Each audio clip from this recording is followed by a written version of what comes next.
Oh my god, I can't believe my eyes. How can she lift that massive rock all by herself? She's gotta be one of those adepti, surely. Oh, mighty Adeptus, please give me your blessing so that in the coming year I may reap a more bountiful salary. This is top tier in size and quality, and the condition it's in is quite simply immaculate. Congratulations, this item is approved for submission. I'm going to award you full marks for the Sunset Vermilionite item. May I take your name? My name isn't important. I'm not even here to compete. I was just delivering this for some other people. They should be here any minute now. Shenhua and Ningguang's little helper. Ah, so you're the ones behind this. No wonder. The rarest talent turns in the rarest plastrite specimen. But I have to correct you on one point. It's not helper, it's secretary. Okay then, Miss Secretary, what do you think of the rock we found? Pretty amazing, right? In truth, it is the finest piece of plastrite we have received so far.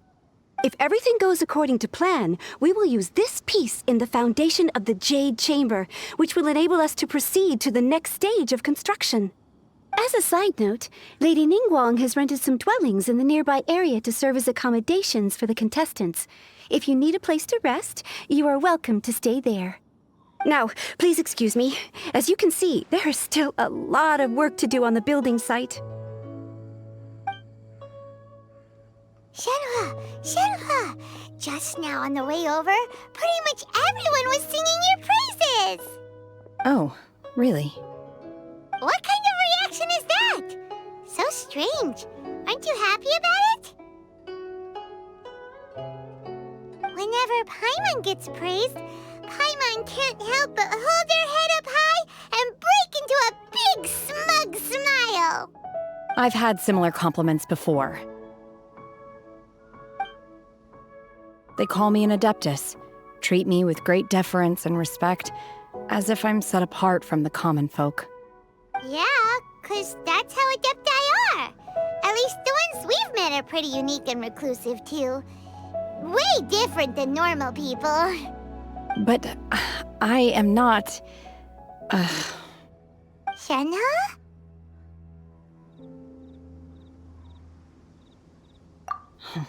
I'm fine. I've been exerting myself quite a lot ever since we set foot in that abode. I'm just a little fatigued. Well, Byron said that there are some makeshift hotels we can use, right? Let's go check in and take a rest. No need. I simply need to find myself a secluded place in the wilderness to sit and meditate in silence. You can't do that. It's dangerous out in the wild on your own. When you're hungry, you go eat something tasty. And when you're tired, you go lie down in a nice, comfy bed. All right? Seriously, don't punish yourself like this. Okay. If you insist. Great! Now we're talking. Let's head to our hotel.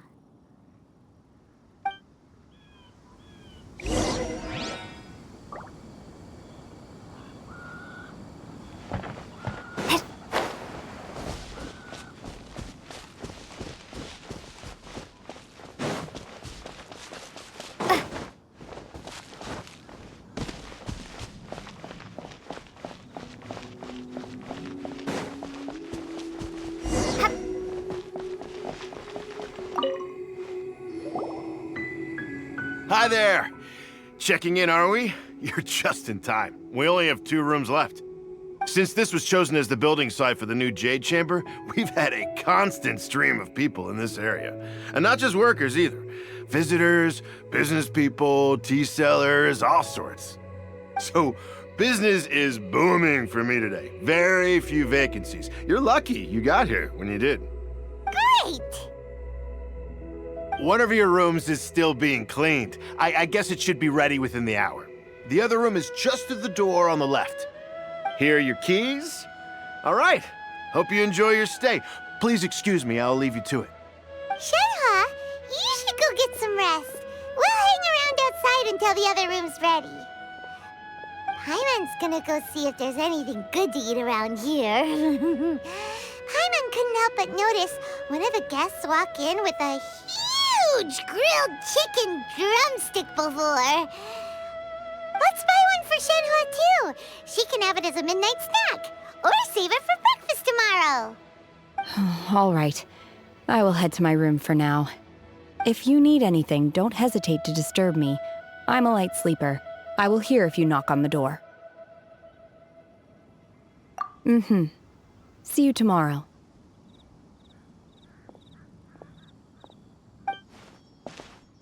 Hey, isn't that Cloud Retainer? What's she doing here? Let's go and say hi.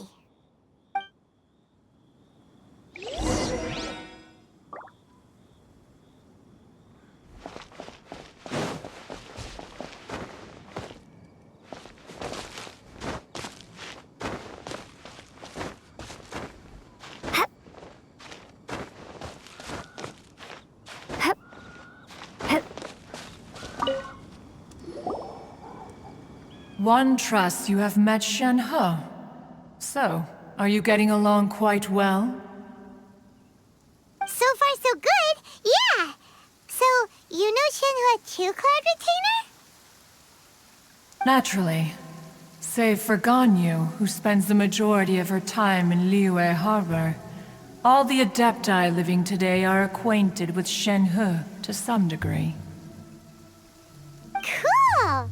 So, what's her Adeptus name anyway? Calling her Shenhe feels kind of friendly, but also kind of disrespectful. So Paimon's thinking maybe it'd be better if we called her by her Adeptus name instead. Her Adeptus name? Why, pray tell, would Shenhe have an Adeptus name? Don't all Adepti have a special title they go by? On this latter point, you are correct. However, Shenhe is human. Oh, right. Wait, what? What? You knew already? So is Paimon the only one who didn't know? Do you mean to say that she presents differently from ordinary human beings? Well, to start with, her problem-solving methods are extremely direct. Ah, yes. She was like this all those years ago when one first met her. In this respect, she has not changed. One first found Shenhe by chance in a cave. One was passing by and sensed the presence of a god's remains. Being of an ever-vigilant disposition, one entered immediately to inspect the scene. Inside was Shenhe, then aged around 6 years old. In her hand, she held a dagger with which she was confronting a monster that was the god's remains incarnate. That sounds so dangerous. When one arrived, she had already been locked in confrontation with this monster for several days. Most mortal children are fragile, both physically and mentally, and are highly reliant on their parents for survival, but not so her. That she was able to endure such terrible danger was due not only to her strong willpower, but also to the bloodlust and homicidal instinct with which she was born. One dealt with the monster, yet she still refused to lower her guard. She even pointed her dagger in one's direction and remained ready to strike. Only after she was satisfied that one had no intention to cause her harm did she finally relent. She then passed out without uttering a single word. In other words, if you hadn't passed by that day, Shenhua might have... Not necessarily. Upon one's arrival, one could sense that the god's wrath was gradually receding. Even had the stalemate continued, one suspects that Shenhe may have still emerged the victor of the confrontation. That's still so dangerous, though. Why was a tiny little kid battling against the wrath of a god in the first place? Alas, the mortal world is rife with suffering of every kind. And she had experienced her fair share of this, even at a tender age. Seeing that she was homeless, one decided to adopt her. Indeed, it is one to whom she refers. Shenhe has an extraordinary constitution, making her well adapted to practicing the Adepti arts. All the Adepti cherished her talents, and so we were willing to train her. However, her homicidal urges did not subside with age. Rather, they grew stronger day by day. Mooncarver once performed a divination for her. He declared that her fate is to bear the curse of calamity. Consumed by malevolent energy, she is prone to bring harm to those around her. Such is the magnitude of the danger this poses, that her soul must be bound with red ropes to keep her homicidal instinct at bay. The red ropes have indeed served to keep her calmer and more content. They also seem to have rendered her somewhat inexpressive. Perhaps the red ropes are so powerful that they have suppressed some of her other emotions as well.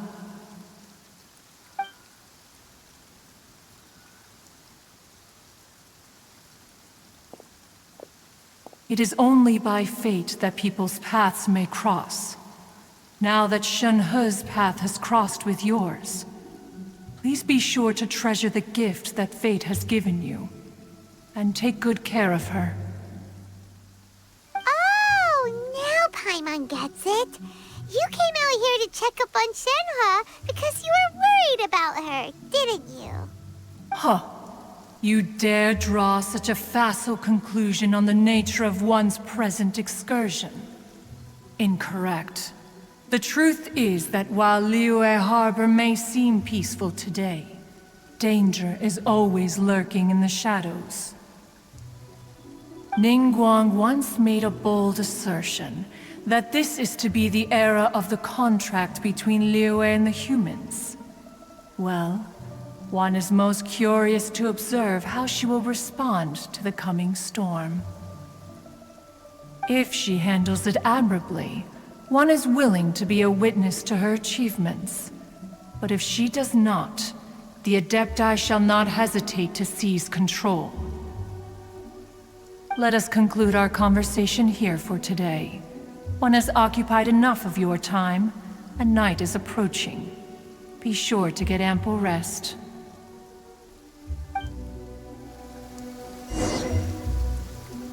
So, Shenhe isn't an Adeptus after all. She just grew up around the Adepti. Oh, no wonder she doesn't like being treated as an Adeptus. Having everyone falling over themselves to show their respect all the time must be kinda hard to deal with.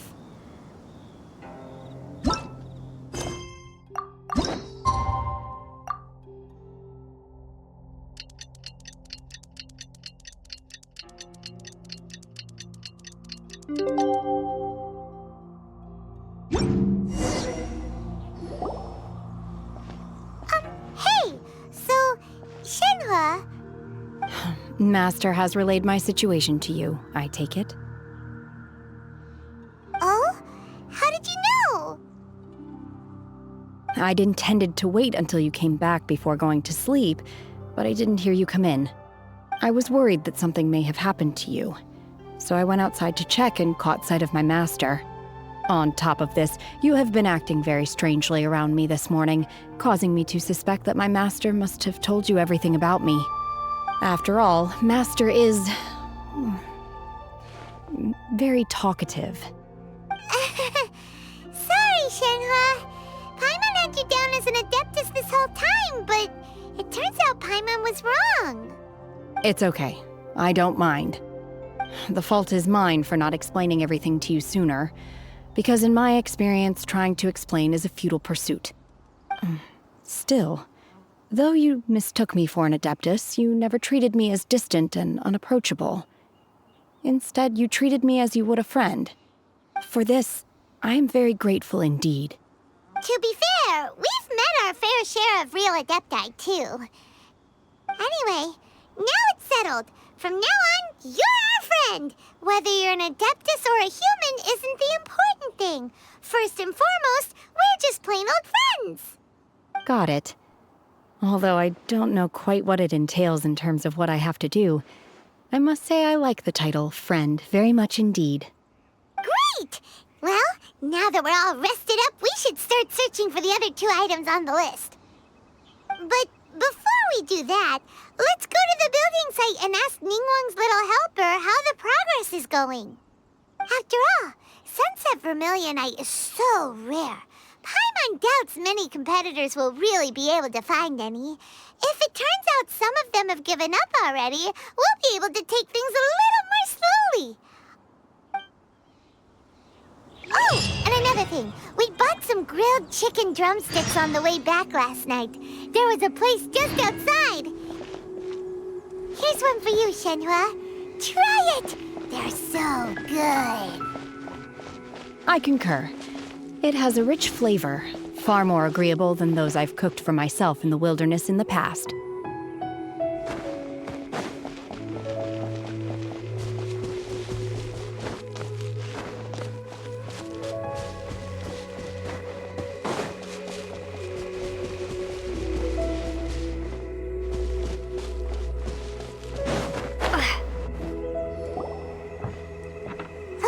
Look! The Jade Chamber is floating into the sky! But it seems to be tied down by something.